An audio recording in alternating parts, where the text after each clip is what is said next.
you're talking. Look at that pretty pre-dawn sunrise, huh?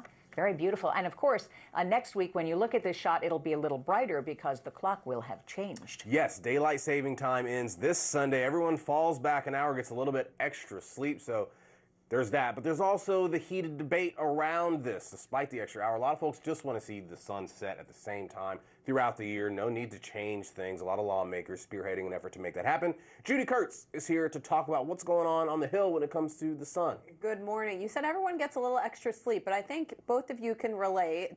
Any other parents out there can relate. Yes. Daylight saving time comes around, and if you have young kids, you do not get that extra sleep. I will just It point is that a out. blessing.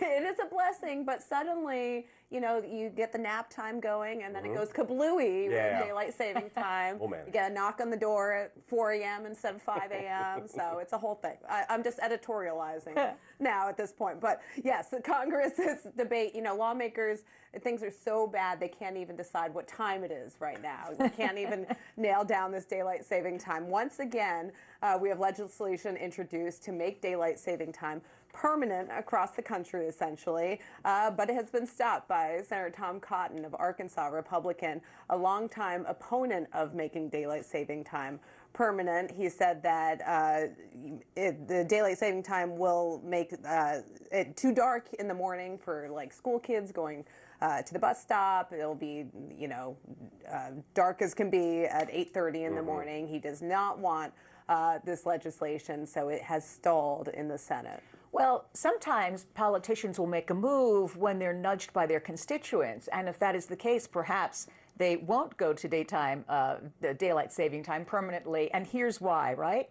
56% of adults prefer making daylight saving time permanent with less light in the morning and more light in the evening. About 4 in 10 prefer standard time with more light in the morning and less in the evening.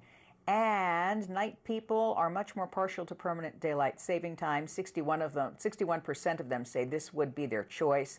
Morning people were about evenly split, 49% of them preferring permanent daylight saving time and 50% wanting permanent standard time. So, you know, it kind of, I guess, depends on where you are, but...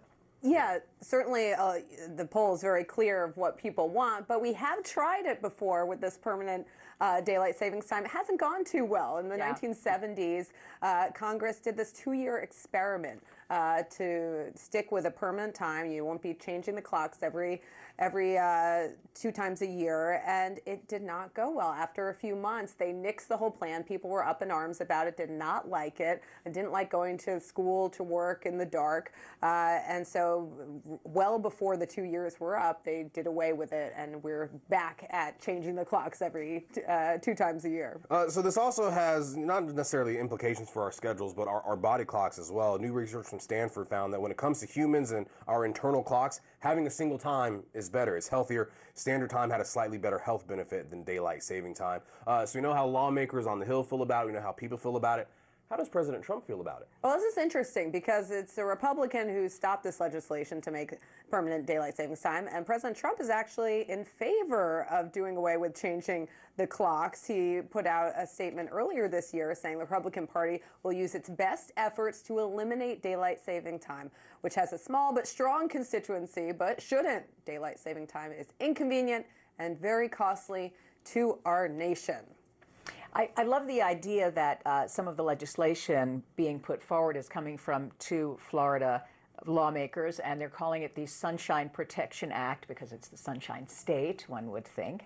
Yes, and also protecting the sunshine, you know, protecting the sunshine, in the evening, having those later hours, an extra hour of sunshine. You know, in researching this, I found that daylight saving time was actually started during World War I because they thought that it would allow people more time to work on their war gardens, you know, these gardens that they had to help support the war efforts, and they thought that after work, having that extra hour of sunlight would give people an opportunity to do some gardening. You know what's interesting? I still know people who, even though the clocks are supposed to change, and our cell phones do it automatically for us now, but like the car clock, the microwave clock, some people just leave it. Like, you know what? I'm not going to change it. They just give it like in a few months. I'm just changing it back. I changed the one at eye level But then the one on the stove that's like underneath, that one is months before I Yeah. change it. Oh, Yeah. that's bold. I don't think I could deal with that. And I can also hear all the firefighters I know in my ear saying, also check your fire alarm battery. Oh, 'Cause yes, they of always course. put those two together. So enjoy the extra hour of sleep, everybody. We For those of you who get it. Judy, Not bitter at anything. no, not at all. Judy, thanks so Thanks, much. We appreciate Judy. it. Thanks to both of you. All right.